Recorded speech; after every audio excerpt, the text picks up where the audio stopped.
Hola chicos, ¿qué tal? ¿Cómo están? Vamos a resolver este problema.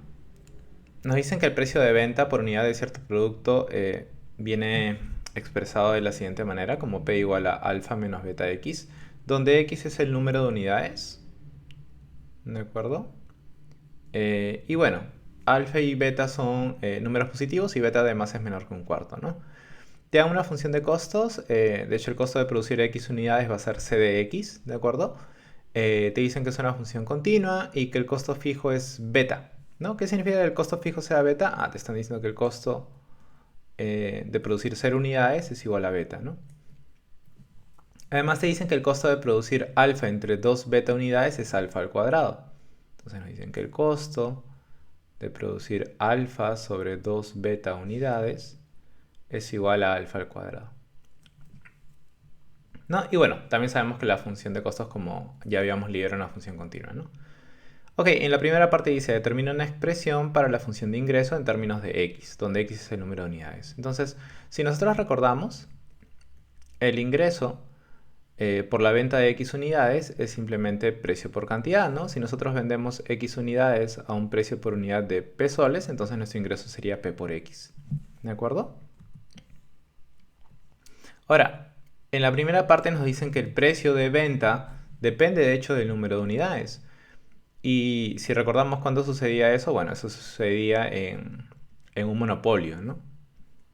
Si estuviéramos en competencia perfecta, este precio de venta se determina por la interacción de la oferta y la demanda, ¿no? El precio de equilibrio. ¿Está bien? Y está, entonces para la primera parte simplemente tendríamos que la función de ingreso sería alfa x menos beta por x al cuadrado.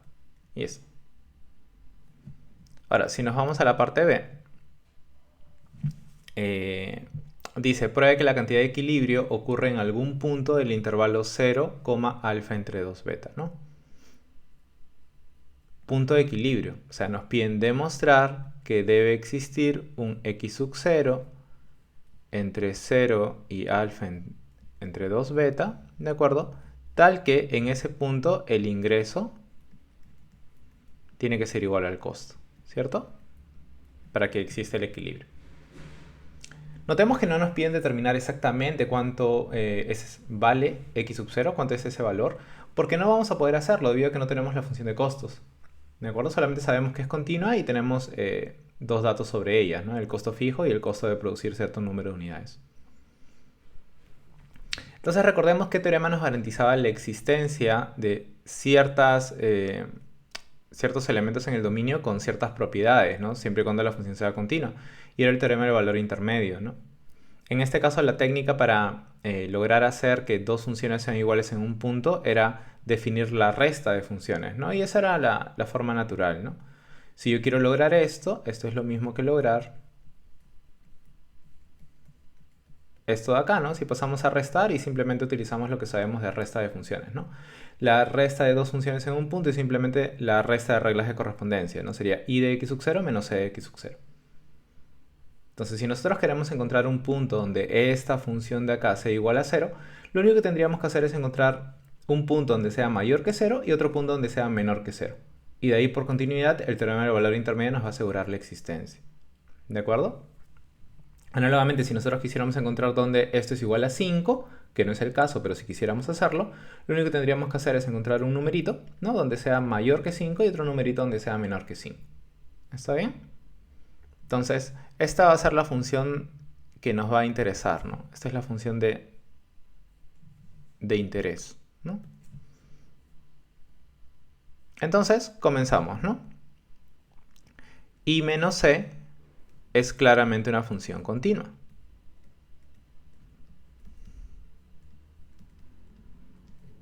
¿Cómo puedo asegurar que es una función continua? ¿O cómo puedo en todo caso demostrar que realmente lo es? Bueno, miremos la función de ingreso. Vamos a pasarlo acá para que se vea mejor. La función de ingreso, si me permites, vamos a ponerlo por aquí. ¿De acuerdo? La función de ingreso es esta. Es esta acá. ¿De acuerdo? Y claramente es una función continua porque es un polinomio, ¿no? De hecho es una parábola, ¿no? Bueno, su gráfica sería una parábola restringida, ¿no? Porque sería para los x positivos. Y bueno, y la función de costos por dato, la función de costos,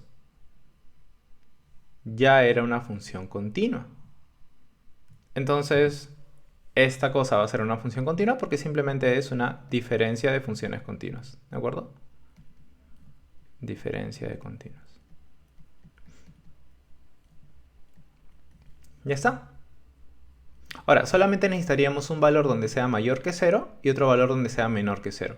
Y debido a que yo solamente tengo información de la función de costos en 0 y alfa entre 2 beta, y además ahí es donde nos piden buscar, entonces deberíamos probar en esos valores, pues. ¿De acuerdo? Eso lo hacemos de manera natural, ¿no? Vamos a poner acá así. Y entonces, ¿cuánto es i menos c en 0? I menos c en 0 va a ser i de 0 menos c de 0. ¿Sí? ¿Cuánto es el ingreso en 0? Si nosotros evaluamos acá, vamos a hacerlo aquí mejor. Vamos a hacerlo por aquí. Si nosotros determinamos el ingreso en 0, ¿cuánto vamos a tener? Vamos a tener alfa por 0, ¿no? Estamos cambiando x por 0, alfa por 0 menos beta por 0 al cuadrado. O sea, va a ser 0. ¿No? ¿Qué tiene sentido, no? Si es una función de ingresos y solamente estamos hablando de un producto, el ingreso por vender 0 unidades debería ser de 0 soles, ¿no? Entonces ya tendríamos 0 menos c de 0, ¿no? ¿Y cuánto es el costo en 0? Ah, por dato es beta, ¿no? Entonces nos queda 0 menos beta. 0 menos beta es menos beta. Y por dato que teníamos que beta era un número positivo. Eso lo teníamos por aquí. De hecho, también era menor que un cuarto, pero ahorita el que me importa es este. ¿De acuerdo? Beta era un número positivo. Entonces, como beta es un número positivo, menos beta va a ser un número negativo. Y notemos que vamos por muy buen camino, porque ya hemos encontrado un valor donde esta función es menor que 0. Si encontramos otro valor donde la función es mayor que 0, entonces el teorema del valor intermedio nos va a asegurar la existencia de ese punto donde sería igual a 0. ¿De acuerdo? Y donde deberíamos probar ahora es en el único punto donde tenemos información, pues que sería alfa entre 2 beta. ¿De acuerdo? ¿Esto qué sería igual? Sería igual al ingreso evaluado en alfa entre 2 beta menos el costo evaluado en alfa entre 2 beta, ¿no? Y bueno, acá tengo que hacer el cálculo, ¿no? Que no parece tan sencillo, no parece tan trivial. Entonces vamos a hacerlo. Vamos a hacerlo por aquí. Y vamos a calcular el ingreso en alfa entre 2 beta. ¿De acuerdo? ¿Cuánto sería el ingreso en alfa entre 2 beta? Uy, perdón. Vamos a ponerlo por aquí.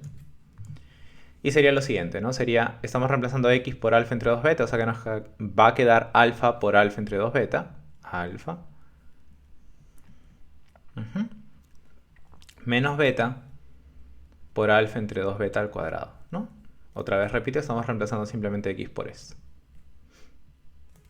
Acá vamos a tener alfa al cuadrado sobre 2 beta. Y acá, si me permites hacerlo mentalmente, voy a tener alfa al cuadrado sobre 4 beta cuadrado. ¿De acuerdo? Porque el 2 va a afectar a cada uno de ellos. Entonces me va a quedar alfa al cuadrado sobre 4 beta cuadrado. Pero se va a cancelar un beta de arriba y simplemente te va a quedar 4 beta. Para operar estas dos fracciones nos conviene que tengan el mismo denominador para que sea más fácil operar. Entonces voy a hacer un truquito, voy a esta fracción multiplicar por 2 arriba y por 2 abajo, simplemente para que tengan el mismo numerador, para no estar sacando mínimo como un múltiplo y todo eso. Entonces si multiplicamos arriba por 2 tenemos 2 alfa al cuadrado y si multiplicamos abajo por 2 tendríamos 4 beta. No hemos hecho nada porque le sacas mitad, mitad y seguimos teniendo lo que tenemos arriba. ¿Qué hemos ganado con esa gracia? Lo que hemos ganado es que ahora va a ser fácil operar estas dos fracciones. ¿De acuerdo? Porque al tener el mismo denominador simplemente restamos numeradores. Y 2 alfa al cuadrado menos alfa al cuadrado es alfa al cuadrado. Entonces nos queda alfa al cuadrado sobre 4 beta. ¿De acuerdo?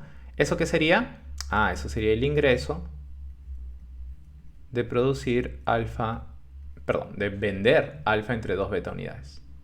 ¿Sí? Ok, entonces con eso que acabo de determinar, ya simplemente lo reemplazo, ¿no? Vamos a ponerlo un poquito más acá para que se vea en una sola pantalla. Ya está. Entonces nos habíamos quedado aquí, ¿no? En el ingreso de alfa entre 2 beta unidades, ¿no? ¿Eso cuánto vale? Ya lo calculé. Eso vale alfa al cuadrado sobre 4 beta, ¿no? menos el costo de producir alfa entre dos beta unidades. Ahí sí es costo de producir, que eso también nos daban de dato y nos decían que era alfa al cuadrado.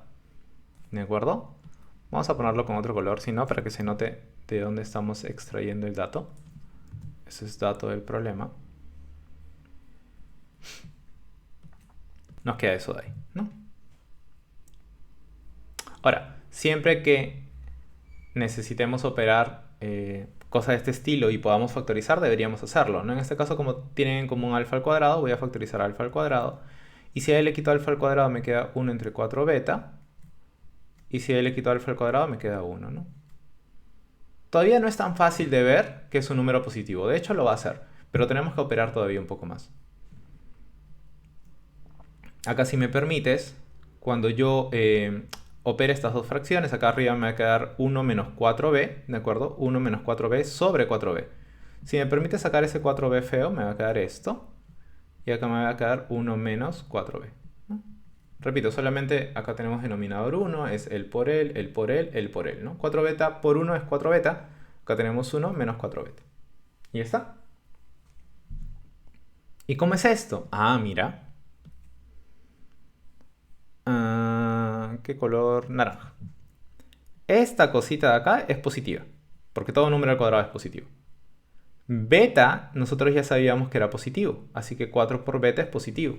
¿De acuerdo? Beta era positivo, era una condición que ya la habíamos visto antes, ¿no? Acá arribita. Así que solamente nos quedaría por determinar el signo de esta expresión, de 1 menos 4 beta. ¿Y será que yo tengo alguna relación de beta con un cuarto? Sí, ¿no? Es el único dato que hasta ahorita no hemos usado. Que si me permites usarlo, nosotros tenemos que beta es menor que un cuarto. Ok, entonces como nosotros tenemos de dato que beta es menor que un cuarto, si pasamos a multiplicar, ¿qué tendríamos? Que 4 beta es menor que 1. Si pasamos a restar a este lado de acá, tendríamos que 1 menos 4 beta es también un número positivo. Entonces, ¿ves? Con las condiciones del problema, él también resulta siendo un número positivo. Y si operamos números positivos con multiplicaciones y divisiones, simplemente se nos va a quedar un número positivo. ¿De acuerdo? Entonces, mira, tenemos una función continua. Y para esta función hemos encontrado dos valores. Uno donde es menor que 0 y otro valor donde es, perdóname, mayor que 0. ¿De acuerdo? ¿Qué podemos concluir por el teorema del valor intermedio? Entonces, por el teorema del valor intermedio, lo que podemos concluir es que necesariamente va a existir un valor entre estos dos valores, ¿de acuerdo? No, si este tipo fuera 0 y este fuese 10, entonces el valor que encontraríamos sería entre 0 y 10, ¿no? Podemos concluir que existe un valor entre ellos dos tal que hace que esta función sea igual a 0. ¿De acuerdo? Como hemos encontrado un valor donde es menor y otro es mayor, necesariamente, y otro mayor, necesariamente debe existir un punto donde esa función sea igual a 0. ¿Pero qué es esto? Esto es y de x sub 0 menos c de x sub 0. Y si finalmente pasamos a sumar, entonces, lo que ya habíamos visto, ¿no? Habríamos demostrado que existe el equilibrio, ¿no? Y está. Aunque algebraicamente era más complicado, las ideas eran muy parecidas a los problemas que habíamos visto antes, ¿no? Ya está. Gracias, chicos.